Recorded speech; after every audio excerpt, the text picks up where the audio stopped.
So we're going to do an example of perpetual weighted average, sometimes called moving average because the weighted average changes during the month. Perpetual means that we update cost of goods sold every time there's a sale, whereas under periodic we wait till the end of the month and we do it for all the sales that occur during the month. All right, but this is perpetual. So we have some data here. We had beginning inventory, and then we had a purchase, and then a sale, and then two more purchases, a sale, and another purchase. Okay. So perpetual means that when this sale occurred here, we have to stop, and we have to calculate cost of goods sold for those 300 units that were sold.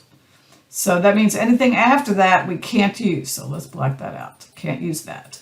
So I can only use the items above. So the formula for weighted average is the same. It's cost of goods available divided by units available. So as of this sale date, the units available are the ones in the beginning and the ones from the November 4th purchase. And the cost of those is the 200 times 18 and the 250 times 1850 added together. So this is the cost of the goods available.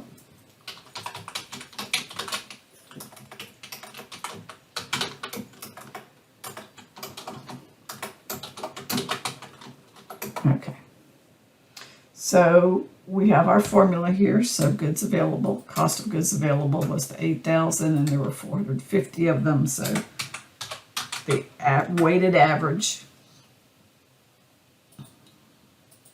looks like 1828.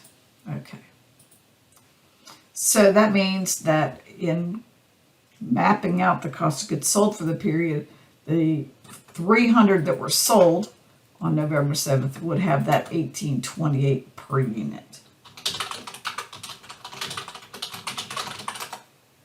And we'll leave a little space here because we know there's another sale a little bit later on, so we'll have another chunk coming into cost of goods sold, which we're not doing now. We'll be doing that later. Right now we're just working on the cost that should be assigned to the 300 that were sold on November 7th. Now, when you do this weighted average, all 450 units now take on that 1828. They are no longer a layer of 18 and a layer of 1850. They have been blended into an average. So all 450 now are considered at cost of 1828. The 300 that get sold are at 1828, and the 150 that's not sold, that's still available to be sold, will also be at the 1828. It's been recharacterized because it got averaged.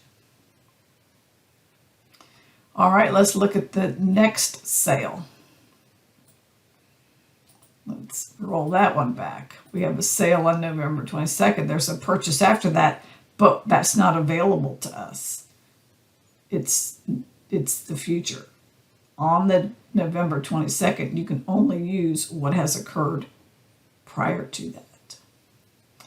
All right, so the next averaging is going to use the prior unsold averaged.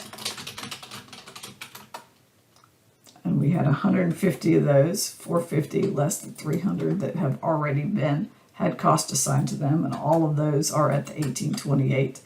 And then we had two more purchases, and those have to be put in they're available to be sold. Put them in here.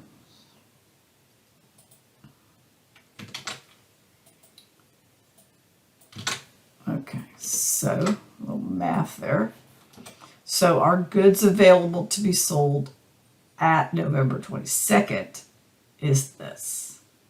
So then we can use our formula again and get a new updated average.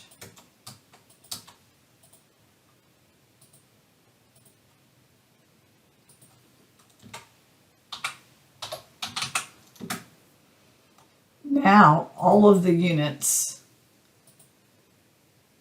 that all 520 units now have a cost of $18.75.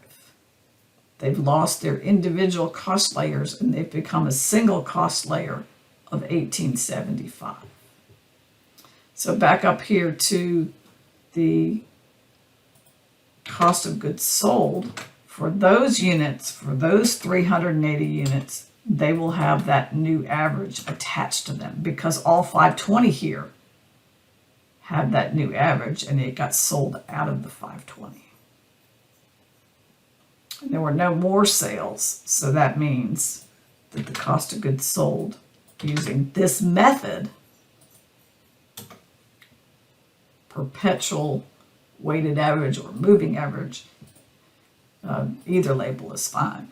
The reason they call it moving is because the average went from the 1828 to the 1875, so it changed. So that made sense to your textbook author, but the method is really called weighted average.